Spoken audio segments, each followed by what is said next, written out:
안녕하십니까? 이번 시간은 전 시간에 배웠던 현금 및 현금성 자산에 이어서 단기 금융 상품 혹은 단기 금융 자산이라고 부르는 것들을 알아보도록 하겠습니다. 네, 단기 금융 상품이라고 되어 있는데요. 우선 단기 금융 상품은 만기가 1년 이내에 도래하는 금융 상품으로 현금성 자산이 아닌 것, 현금이나 현금성 자산이 아닌 것들을 지칭을 합니다. 그래서 크게 세 가지로 나눠볼 수 있는데요. 자, 첫 번째는 정기 예금과 적금, 두 번째는 기타 단기 금융 상품, 세 번째는 단기 매매 증권으로 나눠볼 수가 있습니다. 그래서 정기 예금과 적금부터 우리가 하나씩 알아보면서 넘어가도록 하겠습니다. 자, 정기 예금과 적금입니다. 정기 예금과 적금은 단기적인 자금 운용 목적으로 취득하거나 아니면 만기가 1년 이내에 도래하는 금융상품 중에 현금성 자산에 속하지 않는 금융상품입니다. 그래서 여기서 보면은 단기적이라는 말이 나와 있습니다. 우선 우리가 자산을 유동자산과 비유동자산으로 나눌 때 혹은 장기와 단기로 나눌 때 재무상태표 작성 원칙 중에 1년 기준으로 작성을 한다, 1년 기준을 적용을 한다라고 말씀을 드렸었는데 마찬가지로 단기라는 말이 들어가 있기 때문에 1년 이내라는 말이 나와줘야 얘가 단기라는 말이 들어간다, 단기라는 거랑 매칭이 되는구나 이렇게 기억을 하시면 되겠고요. 자, 단기적인 자금운용으로 취득했고 만기가 1년 이내다. 그래서 환금을 빠르게 할 수 있는 자산이다 라고 기억을 하시면 되겠습니다. 대표적으로 우리가 알고 있는 정기 예금 적금은 은행 가서 가입하는 예금이랑 적금 같은 것들을 얘기를 하는 거고요. 자, 두 번째로 기타 단기 금융 상품입니다. 자, 만기가 1년 이내에 도래하는 금융기관에서 판매하고 있는 기타의 상품들로 양도성 예금 증서, 그다음에 종합 자산 관리 계좌, MMF, 환매채, 기여보험 이런 것들이 여기 있는 단기 금융 상품, 기타 단기 금융 상품에 해당되는 내용들이고 정기 예금과 마찬가지로 만기가 1년 이내에 도래한다 라는 말이 나와 있습니다. 유동자산으로 분류하기 위해서는 1년 이내에 현금으로 환급을 할 수 있어야 된다고 말씀을 드렸었죠. 자, 세 번째로는 단기 매매 증권입니다. 자, 단기 매매 증권은 단기간 내에 매매 차익을 얻기 위한 목적으로 시장성이 있는 유가증권을 구입하는 경우에 우리가 단기 매매 증권으로 분류를 할 것이다 라고 했는데, 자, 우선 여기서 키워드는요, 첫 번째 단기간 내에 매매 차익이라는 말이 나왔고요. 자, 두 번째는 시장성이 있다, 시장성이 있는 유가증권이다 라고 얘기를 했습니다. 자, 그래서 우리가 지금 처음 보는 단어는 여기서 유가증권이라는 단어가 나와 있는데 유가증권이 어떤 것들을 지칭하는지를 배워보고 그다음에 단기 매매 증권과 다른 유가증권들을 나눌 수 있는 종류와 분류 방법을 한번 배워보도록 하겠습니다.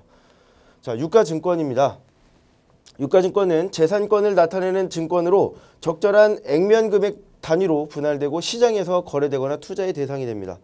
그래서 회계상의 유가증권은 주식이나 사채, 국채, 공채 이런 것들을 말하고 어음과 수표는 우리가 유가증권에 포함하지 않습니다. 그래서 어음과 수표는 유가증권에 포함하지 않고 재산권을 나타내는 다른 증권들, 주식이나 사채 이런 것들은 우리가 유가증권으로 표현을 한다. 그래서 여기서 유가라는 말은 가격이 있다는 말이에요. 가격이 있는 증권. 그래서 재산권을 나타내는 증권이다. 이렇게 기억을 해주시면 좀 편하겠습니다. 유가증권의 종류입니다. 우선 세 가지로 나눌 수 있는데 단기 매매 증권, 매도 가능 증권, 만기 보유 증권 이렇게 세 가지로 나눌 수 있습니다. 자, 우선 단기 매매 증권은 앞에서 봤던 것처럼 단기간 내에 매매 차익을 목적으로 하고 매수와 매도가 적극적이고 빈번하게 일어난다 혹은 시장성을 가지고 있다 이런 식으로도 표현을 해줍니다. 자, 그 다음에 만기 보유 증권 먼저 보겠습니다. 만기 보유 증권은 만기까지 보유할 적극적인 의도와 능력이 있느냐 없느냐를 기준으로 판단을 하겠습니다. 그 다음에 매도 가능 증권은 단기 매매 증권도 아니고 만기 보유 증권도 아닌 것들을 우리가 매도 가능 증권이라고 지칭을 합니다. 그래서 이 세 가지 유가증권의 종류를 나눠봤고요.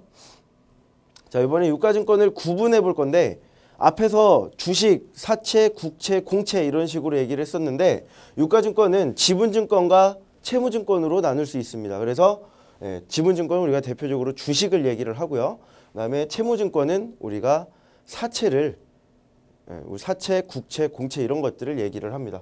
그래서 지분증권 밑에는 주식 밑에는 단기 매매 증권이 있고요. 매도 가능 증권이 있고 만기 보유 증권이 있는데 그리고 채무증권도 마찬가지로 단기매매증권과 매도가능증권과 만기보유증권이 있는데 이 중에서 지분증권은 만기보유증권으로 분류를 할 수가 없습니다. 그러니까 이유는 우리가 지분증권을 지금 주식이라고 지칭을 했는데 주식은 만기가 안 정해져 있죠. 언제까지라는 어떤 만기가 정해져 있지가 않습니다. 근데 여기 지금 지분증권은 만기가 정해져 있지 않은데 여기 만기보유증권으로는 당연히 분류를 할 수가 없는 거고 다른 사채나 국채, 공채들은 만기가 정해져 있기 때문에 만기보유증권으로 분류를 할 수가 있다. 이렇게 기억을 하시면 되겠고요. 그럼 정확하게 단기매매증권, 매도가능증권, 만기보유증권으로 분류하기 위해서는 어떤 절차를 거쳐야 되는지를 한번 알아보도록 하겠습니다. 자, 첫 번째로 우리가 유가증권을 취득을 하게 됐는데요. 유가증권을 취득을 하게 되면 첫 번째로 따져보는 건 우리가 채무증권인지 지분증권인지를 따져야 됩니다. 그 중에 채무증권인지를 먼저 따져보겠습니다. 자, 만기까지 보유할 적극적인 의도와 능력이 있는가 없는가를 따져봅니다. 그래서 만기까지 보유할 적극적인 의도와 능력이 있다면 만기보유증권으로 분류를 하면 되고 만약에 만기까지 보유할 적극적인 의도와 능력이 없다라고 하면 이번에는 단기 매매 목적인지 단기 차익 목적인지를 알아봅니다. 그래서 매매가 적극적이고 빈번하게 일어나는가, 그리고 우리가 단기간에 매매 차익을 목적으로 취득한 유가증권인가, 이런 것들을 따져서 이게 단기간에 매매 차익 목적으로 취득한 자산이다. 이게 맞다면 단기 매매 증권으로 분류를 해주시면 되겠고요. 자, 단기 매매 증권도 아니고 만기 보유 증권도 아닌 것들을 우리가 매도 가능 증권이라고 했습니다. 그러니까 채무 증권도 아니고 단기 매매 차익 목적도 아닌 것들이라면 마지막에는 매도 가능 증권으로 이렇게 분류를 해주시면 되겠습니다. 그래서 순서대로 천천히 해주시면 뭐 단기 매매 증권부터 만기 보유 증권까지 분류하는 방법은 어렵지가 않을 겁니다. 그래서 다시 한번 보면 채무증권인지 확인해서 만기까지 보유할 적극적인 의도와 능력이 있는가 없는가. 그래서 만약에 만기까지 보유할 의도가 있다면 만기보유증권으로 분류를 해주시면 되고, 아니라면 단기간의 매매 차익 목적인가 아닌가를 따져보고, 단기간의 매매 차익이 목적이라면 단기 매매 증권, 아니라면 매도 가능 증권으로 분류를 해주시면 되겠습니다. 그래서 유가증권을 분류하는 이런 방법들을 알아봤고, 이번에는 단기 매매 증권과 매도 가능 증권 두 가지의 회계 처리 방법을 한번 알아보도록 할 건데요. 자, 교재에는 안 나와 있는 내용인데 제가 따로 준비를 해봤습니다. 우선 우리 유가증권을 취득과 보유하고 있는 시점과 그 다음에 마지막에 처분 시점으로 나눠서 세 가지로 나눠서 한번 분개를 해보도록 하겠습니다. 자, 첫 번째로 단기 매매 증권은요, 우리가 처음에 취득했을 때 취득 원가를 우리가 단기 매매 증권을 구입해온 가격으로 설정을 해 놓습니다. 그 다음에 매도 가능 증권은 취득 원가를 구입 가격에 추가적으로 발생하는 구입할 때 들어가는 부대 비용을 더해서 매도 가능 증권의 취득 원가로 계산을 합니다. 그래서 여기서 취득 부대 비용이라는 것들은 주식이나 이런 것들을 구입할 때 들어가는 수수료 같은 것들을 얘기를 하는 거고요. 그 주식이나 아니면 사채를 구입할 때 들어가는 수수료 같은 것들이 매도 가능 증권에는 포함이 되고 단기 매매 증권에서는 포함이 안 된다. 그래서 예를 들어서 1,000원짜리 유가증권을 우리가 구입을 하면서 추가적으로 200원이라는 수수료가 들어갔다고 해보겠습니다. 자, 그러면 분개가 일어나는데, 자, 우선 단기 매매 증권은 자산이니까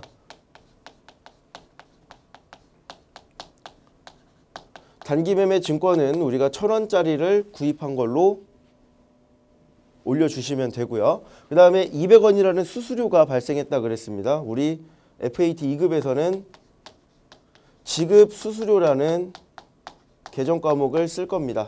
200원만큼 차변에 비용이 발생한 걸로 이렇게 처리를 할 겁니다. 그리고 돈은 현금으로 줬다고 해볼게요. 자, 현금 1,200원이 지출이 됐다고 표현을 할 수가 있습니다. 자, 매도 가능 증권은요, 반대로 구입 가격에 부대 비용이 더해진다 그랬으니까 매도 가능 증권은 취득 원가가 그냥 1,200원이 되고 우리가 현금으로 1,200원을 지급했다라고 표현을 할 수가 있습니다. 그래서 취득원가를 보면은 단기매매증권은 1,000원에서 시작하는 거고 매도 가능 증권은 1,200원에서 시작을 한다고 볼 수가 있겠습니다. 그래서 시작부터 분기할 때부터 좀 가격이나 이런 것들이 좀 달라지죠. 자, 보유하고 있는 단계 보겠습니다. 자, 보유하고 있을 때는 우리가 가지고 있으면서 연말에 어떤 시가대로 이 유가증권들을 평가해서 평가 손익을 계산을 할 건데요. 자, 단기매매 증권 평가 손익이라는 계정을 써줄 거고요. 그다음에 매도 가능 증권은 매도 가능 증권 평가 손익이라는 계정을 써줄 겁니다. 자, 아까 단기매매 증권을 우리가 1,000원에 사왔다고 얘기를 했었는데, 자, 이번에 우리가 보유하고 있는 단계에서는 자, 평가를 2,000원으로 평가를 했다고 한번 가정을 하고 분개를 해보겠습니다. 자, 그러면 지금 현재 단기매매 증권은요, 재무상태표에 단기매매 증권은 1,000원으로 설정이 되어 있는 상태고요. 그 다음에 매도 가능 증권은 1,200원으로 설정이 되어 있는 상태입니다. 자, 이 상태에서 이 단기매매 증권과 매도 가능 증권을 각각 2,000원으로 만들어주라는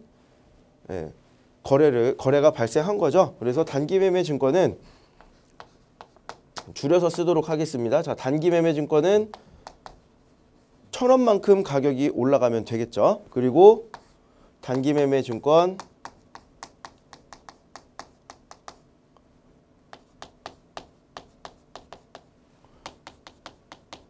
평가 이익이라는 계정 과목을 써서 1,000원만큼 수익이 발생했다라고 인식을 해줄 겁니다.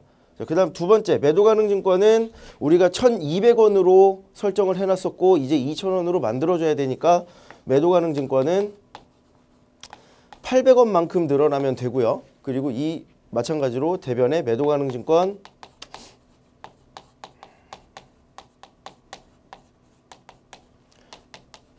평가 이익이라는 계정이 800원만큼이 설정이 될 겁니다. 자, 그래서 지금 시작이 처음에 1,000원이었고 1,200원이었고 그래서 두 가지 유가증권의 시작 때는 취득했던 우리 가격이 다르게 설정이 됐기 때문에 똑같은 시가로 평가가 됐다고 하더라도 분개는 다르게 일어난다. 그리고 추가적으로 단기매매 증권 평가 이익은요. 제가 여기 체크를 해놨는데 손익계산서에 반영이 바로 됩니다. 영업의 수익으로 반영이 되기 때문에 단기에 바로 이익이나 손실이 발생하면 바로 수익과 비용으로 계상을 해주시면 되고요. 그 다음에 매도 가능 증권 평가 손익은 제가 재무상태표라고 표시해놨는데 정확하게는 우리가 자본에 있는 기타 포괄 손익 누계액이라고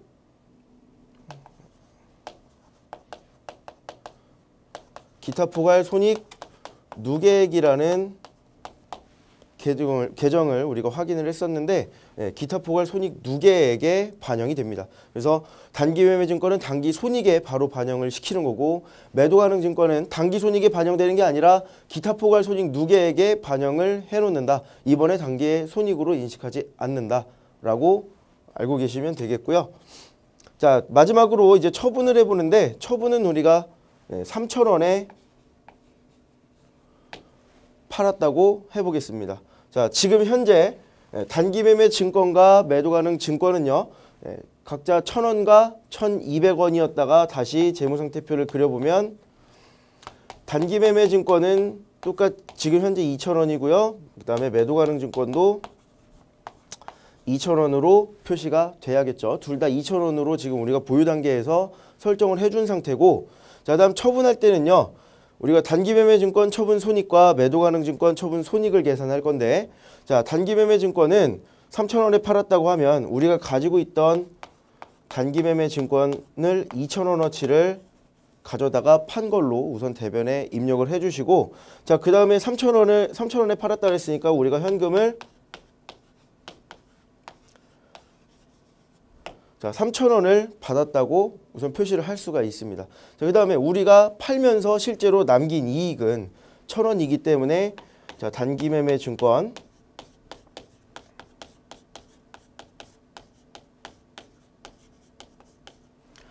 우리가 처분 이익이라고 부르는데요. 처분이익이 1,000원만큼 발생했다고 보시면 되겠죠. 자, 그 다음에 매도가능증권 마찬가지로 대변에 이쪽에 쓰겠습니다.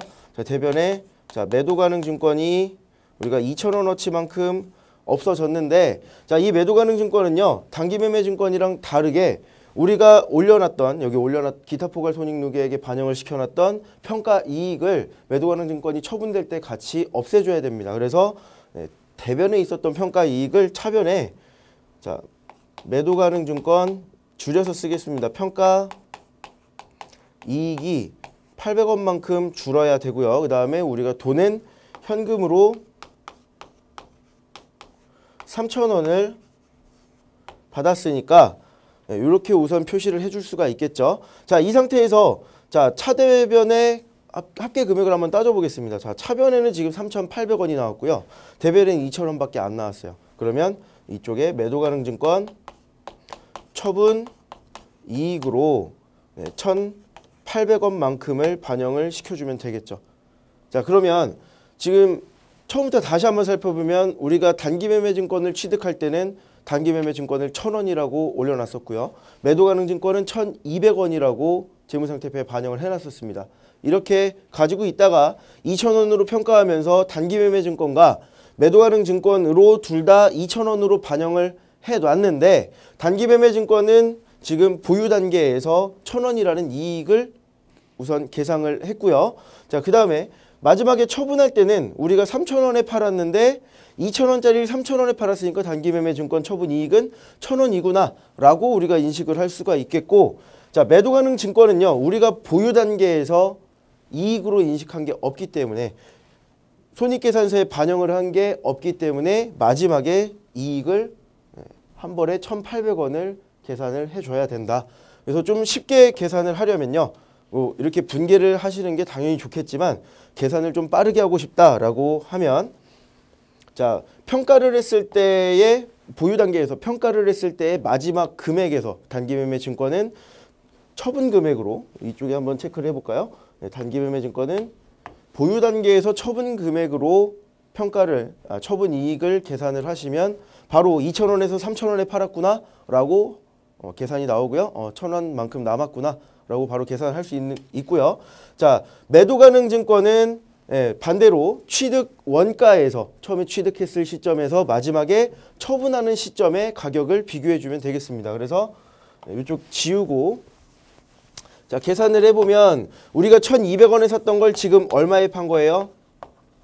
3,000원에 팔았죠. 그래서 1,800원만큼 우리가 이익을 발생시켰다라고 얘기를 할 수 있는 겁니다. 왜냐하면 중간에 우리가 손익계산서에 반영한 이익이 없었기 때문에 처음에 똑같이 1,000원짜리 샀던 거 3,000원에 팔았다라고 하면 단기매매증권은 2,000원이 이익인데 중간에 1,000원을 인식을 했었으니까 이익을 인식을 했었으니까 마지막에 1,000원만 더 인식을 해준 거고요. 매도가능증권은 처음에 1,200원에 샀던 거 중간에 처분 이익으로 올려놨던 것들이 없기 때문에 혹은 이익으로 올려놨던 것들이 없기 때문에 마지막에 처분하는 금액과 비교해서 처분 손익을 계산하면 되겠습니다. 그래서 빨리 계산하려면 단기매매증권은 보유 단계에서 처분 단계로 바로 비교해서 계산하면 되고 매도가능증권은 처음에 취득했을 시점에서의 가격과 마지막 처분할 때의 가격을 비교해서 처분 이익을 계산하면 되겠다.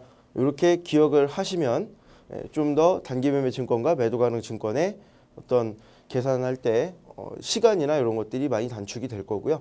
이런 분계는 직접 연습을 해보셔야 몇 번 써보셔야 좀 이해가 되고 또 그 다음에 문제 풀 때도 적용하기가 쉬우실 겁니다. 자, 계속해서 이번에는 단기매매증권과 매도가능증권을 한번 비교해서 한번 살펴보도록 하겠습니다.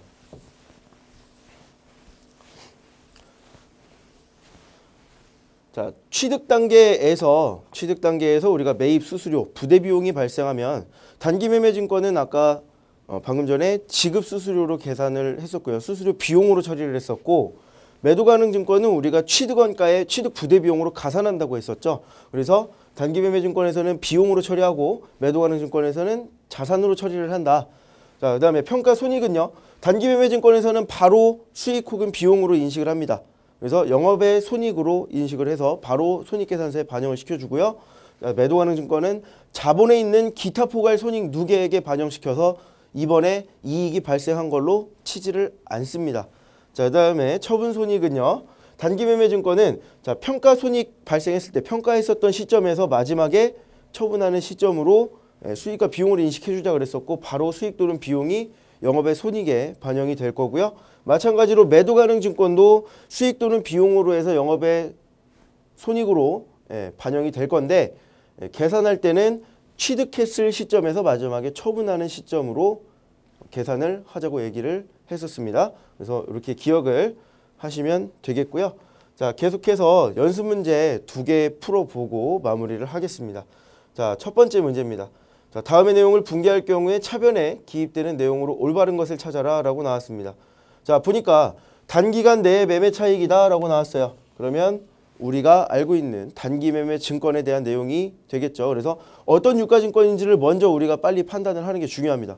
키워드라고 했던 단기간 내의 매매 차익이라는 말이 나왔으니까 단기 매매 증권으로 하면 되겠구나 라고 생각을 하시면 되고요. 판단하시면 되고, 자, 이 단기간 내의 매매 차익을 얻기 위해 상장기업인 주식회사 광명의 주식 100주를 주당 5,000원에 구입했고요. 매입 수수료 2만 원 포함해서 현금으로 지급했다 라고 했습니다. 우리가 취득할 때 분개를 한번 해주면 되겠죠. 자, 단기간의 매매 차익을 얻기 위해서라고 했으니까 자, 단기 매매 증권입니다. 자, 단기 매매 증권인데 얼마인가요? 자, 100주 곱하기 5,000원 해주면 되겠네요. 그래서 단기 매매 증권은 50만 원어치를 우리가 우선 구입한 걸로 하면 되겠고, 자, 여기에 추가적으로 매입 수수료가 2만 원 발생했다 그랬는데 이 수수료는 지급 수수료라는 개정 과목으로 처리하기로 했었습니다. 지급 수수료가 2만 원이 발생한 거죠. 그 다음에 금액은 우리가 현금으로 전액 지급했다라고 되어 있습니다. 그러면 현금이 52만 원이 지출됐다라고 표현을 해줄 수가 있겠습니다. 지금 분개는 이렇게 일어날 거고요. 자, 혹시 만약의 경우를 대비해서 매도 가능 증권인 경우로 바꿔서 분개도 한번 해보겠습니다. 자, 단기간 내의 매매 차익이 아니라 만기 보유 증권도 아니고 단기 매매 증권도 아닌 경우에 매도 가능 증권으로 분류한다 그랬었죠. 자, 매도 가능 증권인 경우에는 어떻게 분개가 일어나냐면, 자, 매도 가능 증권이 그냥 바로 52만 원이 들어오면 되겠죠. 지급 수수료가 취득 원가에 가산된다고 했으니까. 자, 그다음 두 번째 마지막에 돈은 우리가 현금으로 52만 원이 지급이 됐다라고 표현을 해줄 수가 있겠습니다. 그러니까 단기 매매 증권인지 매도 가능 증권인지에 따라서 우리가 분개를 할 때 처리하는 방식이 완전히 달라지기 때문에 확실하게 어떻게 분개해야 되는지 연습을 해보셔야 됩니다. 자, 그 다음에 우리가 차변에 기입되는 내용을 알아보자고 했으니까, 자, 우리가 풀 문제에서는 지금 단기 매매 증권 50만 원과 지급 수수료 2만 원이라는 개정 과목이 들어오면 되겠네요. 자, 찾아보니까 여기 4번에 단기 매매 증권 50만 원, 그 다음에 지급 수수료 2만 원, 수수료 비용이라고 나왔는데 수수료 비용 혹은 지급 수수료라고 이렇게 표현을 할 수가 있습니다. 그래서 정답은 이제 4번이 되겠고요. 자, 다음 문제로 한번 넘어가 보겠습니다.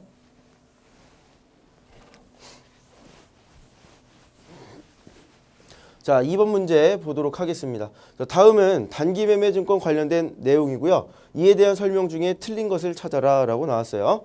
자, 취득, 처분, 평가. 자, 이런 식으로 해서 중간에 거래가 어떻게 일어났는지를 설명을 해놨네요. 한번 읽어보겠습니다. 자, 5월 25일에 행복의 주식 10주를 주당 만원의 현금으로 취득했다. 자, 한번 분개를 한번 해볼게요. 자, 5월 25일에 우리가 단기 매매 증권이라고 했으니까, 자, 단기 매매 증권이 자, 10주를 만원, 그러면 10만 원어치를 우리가 취득을 한 거고요. 현금을 10만 원을 주고 취득을 했구나 라고 표현을 해줄 수가 있겠죠. 자, 두 번째, 자, 5월 30일이네요. 5월 30일 행복의 주식 6주를 주당 12,000원의 현금으로 처분했다라고 되어 있습니다. 자, 우선 현금을 그러면 얼마 받아온 건가요? 72,000원을 받아왔겠네요. 12,000원 6개 팔았으니까 12,000원짜리. 자, 그 다음에 우리가 가지고 있던 단기 매매 증권은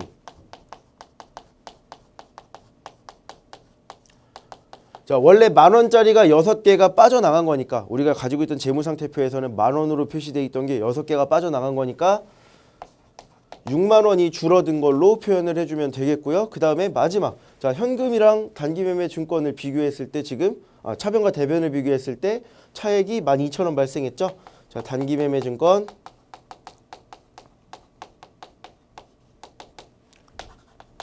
처분이익이 12,000원이 발생했다라고 표현을 해줄 수가 있겠습니다. 자, 이게 처분했을 때 분계가 되겠고요. 마지막, 자, 평가할 때 보니까 12월 31일이네요. 자, 12월 31일에 행복의 주식 하나당 공정가치는 9,000원이라고 지금 시가, 공정가치는 시가라는 말이거든요. 시가가 9,000원이다. 그러면 우리 9,000원대로 평가를 하면 됩니다. 자, 그러면 원래 재무상태표에 10,000원으로 되어 있었던 단기매매 증권이 지금 9,000원으로 떨어진 거예요. 그리고 우리가 가지고 있는 건 원래 우리가 10주를 샀었고요. 우리가 처분을 6주를 했기 때문에 현재는 4개의 주식이 남아있는 상태입니다. 그러면 단기매매 증권이 우선 평가에서 줄어들었으니까, 자, 단기매매 증권이 얼마가 줄어들어야 되냐면 4,000원이 줄어들고, 자, 차변에는 단기매매 증권 평가 손실이 4,000원이 발생하면 되겠죠. 자, 이렇게 분계가 우선 이루어질 거고요. 자, 틀린 것을 찾아라 라고 했으니까 한번 밑에 지문을 보면서 확인을 해보겠습니다. 자, 첫 번째 거 보니까 평가 손실이 1,000원이라고 나와 있네요. 우리가 방금 전에 인식했을 때는 4,000원이었는데 저쪽에서는 1,000원이래요. 그럼 우선 답이 1번이 틀린 내용이 되겠고요. 자, 단기매매 증권 처분이익은 12,000원이라고 되어 있는데 확인해 보니까 우리가 처분이익으로 12,000원으로 계산을 했네요. 그러면 2번은 맞는 내용이 되겠고, 자, 그 다음에 기말 재무상태표에 표시되는 단기매매 증권은 36,000원이다 라고 했는데, 자, 재무상태표를 한번 그려보도록 하겠습니다. 자, 재무상태표 여기다 그려볼게요. 자, 재무상태표를 그려보면 우리가 가지고 있었던 단기매매 증권이 원래는 10,000원짜리가 4개 있었는데 40,000원어치 있었는데 4,000원만큼 평가 손실이 발생했죠. 그러면 이 40,000원이 어떻게 바뀝니까? 36,000원으로 평가 손실이 발생해서 떨어지겠죠. 그래서 이렇게 단기매매 증권은 36,000원으로 표시가 될 겁니다. 맞는 내용이고요. 그 다음에 기말현재 행복의 주식은 우리가 몇 개를 갖고 있다? 4개를 가지고 있는 상태. 맞습니다. 그래서 정답은 1번이 되겠고요. 자, 지금 여기 있는 분계를 기준으로 해서 재무상태표를 한번 분계를 좀 기억을 하시고 재무상태표를 한번 거래의 순서에 맞게 한번 그려보도록 하겠습니다. 자, 취득했을 때 우리가 주식 10주를 10,000원의 현금으로 취득했다라고 했으니까 재무상태표에 5월 25일 현재의 단기매매 증권의 가격은 10만 원인 상태입니다. 자, 그 다음에 우리가 처분을 하면요. 5월 30일에 우리가 처분을 하면 6주를 지금 팔았으니까 단기매매 증권이 얼마만 남으면 되냐면 4만 원만 남으면 되겠죠. 왜? 여기에서 6만 원어치가 지금 빠져나간 상태니까. 6만 원어치를 우리가 팔았으니까. 그 다음에 마지막에 12월 31일에는 개당 10,000원이었던 주식 4개가 지금 9,000원으로 떨어졌기 때문에 단기매매 증권이 36,000원으로 가격이 하락했다. 이렇게 표현을 할 수가 있겠습니다. 그래서 재무상태표도 한 번씩 그려보시고 그다음에 분계도 한 번씩 해보셔야 나중에 이제 문제 풀 때 바로바로 적용을 하실 수가 있을 거예요. 예, 제가 지금 단기매매 증권에 대해서 이렇게 설명을 해드렸는데 마찬가지로 매도가능 증권도 이런 식으로 문제가 나올 수 있습니다. 지금 뭐 우리가 배우고 있는 부분은 당좌자산 부분이지만 매도가능 증권은 충분히 나중에 비용자산 부분에서 나올 수 있는 부분이기 때문에 단기매매 증권과 매도가능 증권의 비교 분계를 항상 연습을 해보시면 좋은 결과가 있을 것입니다. 예, 이번 시간 여기까지 하도록 하겠습니다. 감사합니다.